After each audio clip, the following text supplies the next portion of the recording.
and I will bless those who bless you. And the one who curses you, I will curse. And in you all the families of the earth shall be blessed. The Lord speaks to a man from Babylonia, from the city of Ur, called Ur of the Chaldees.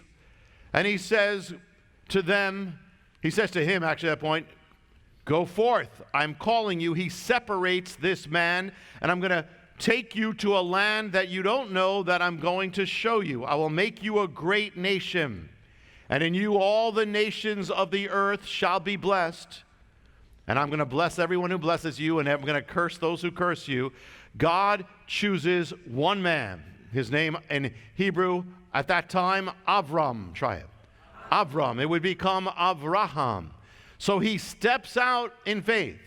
If God didn't call him, we would never hear him. He'd be one of many people from ancient times that we have no idea of.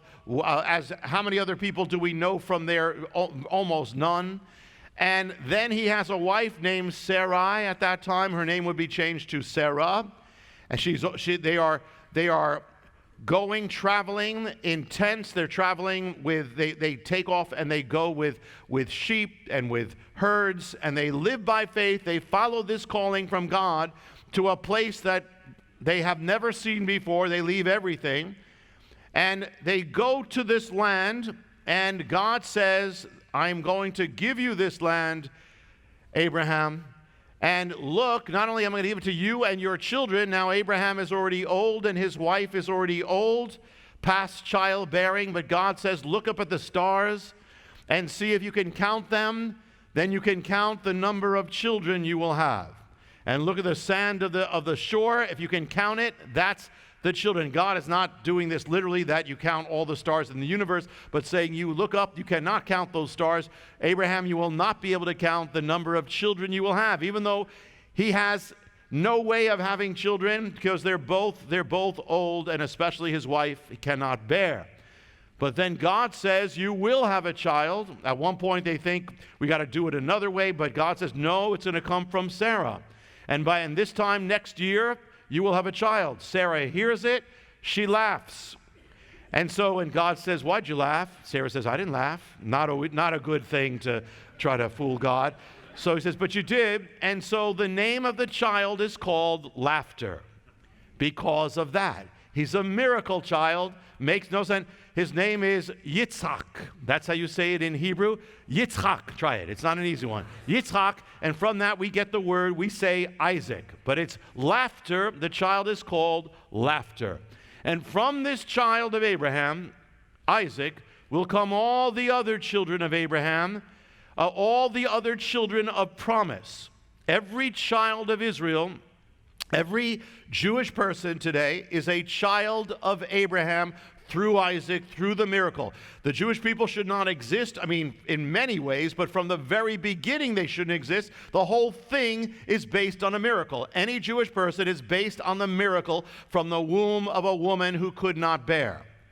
Every child of Israel is a child of Abraham. Every one we read of, Moses, Aaron, Gideon, Barak, David, Elijah, Jeremiah, Peter, Paul, Mary, all of them are children of Abraham first. The apostles are all children of Abraham, and that comes up again and again in the New Testament. But God said, in you all the families of the earth shall be blessed. So God fulfilled his word through the children of Abraham. God gave to the world the Bible, the Word of God, the revelation of God, the knowledge of God, the salvation of God, the Messiah. God himself came through the children of Abraham to bless the world. If you are born again today, you have been blessed by the children of Abraham, through the children of Abraham. And God said, I will bless those who bless you, curse those who curse you. Here we are 4,000 years later, and God has kept that promise from age to age to age. From the days of the pharaohs, whoever blessed Israel was blessed, whoever cursed them was cursed, to the days of the United States of America. The United States of America is the greatest ally still that Israel has. And guess what has been the most blessed nation in the 20th century and the 21st? America. Is that an accident? It's exactly what God said. And it's when America became the key ally of Israel, that is when God lifted up America to become the most blessed or powerful nation on earth. Now, if America turns, there goes that blessing. But God said it. Hear it all. It's all beginning. It's affected our history to this day. And because America blessed Israel, you have been blessed. Because even if you're not Jewish, you came, most likely your parents were escaping something or coming for something, because America was the refuge for the Jewish people. So God blesses. When they're blessed, everybody gets blessed. So here we have the promise 4,000 years ago, and we see it is true today. It is here. The Jewish people are alive today. The blessings have gone forth, and God has kept his promise.